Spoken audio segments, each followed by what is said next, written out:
ê tông tông mờ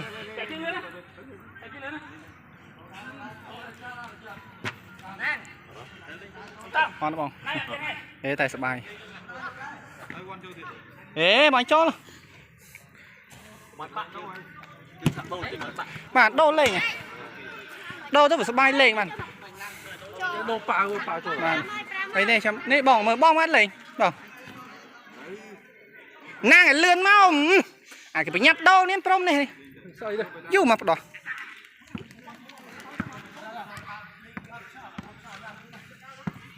tư bàn bay cho nằm p nhầm bật đá cái ruột mà rồi nhầm cái ruột mà rồi nhầm bong xe ha tần này chắc nhầm xây chơi máy ai bong xe há mà chướng phật bản cứ ao nhầm với nhầm ao bong xe hà vậy tê trong giai đoạn anh ao nhá ba để nhom ao bong xe ha mà ta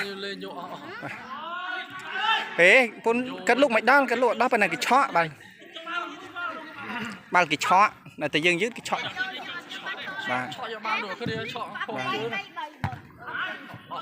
mày mày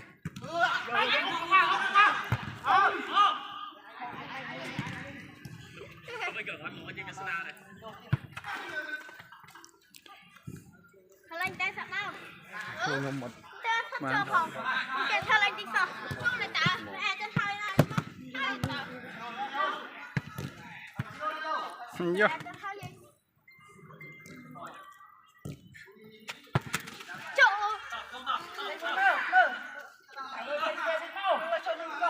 Đồ áo rồi, áo cho tay.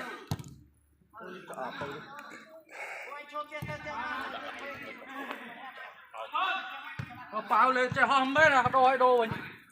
Hôm nay anh live không được, ba bên live là đồng hồ này.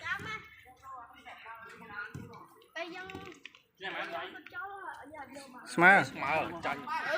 Vì mấy cái gì mình. bình chanh